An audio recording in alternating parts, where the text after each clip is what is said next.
Hey everyone, welcome back to Daily Extensions.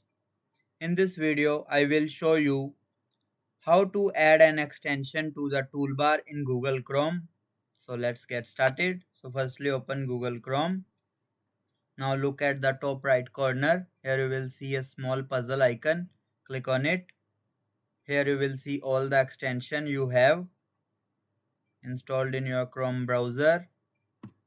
Find the extension you want to show on the toolbar. Like I want to show data blur extension in my toolbar, so I just simply click on the pin icon next to the extension name. You will see, and here you will see, click on it. Now the extension icon will appear on the toolbar.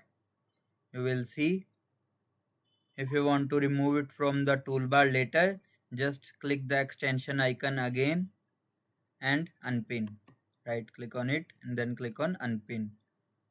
From there you can pin or unpin easily. And that's it. This is how you can add any extension to the toolbar in Google Chrome. If this video helped you, make sure to like the video and subscribe for more easy extension tutorials. Thanks for watching.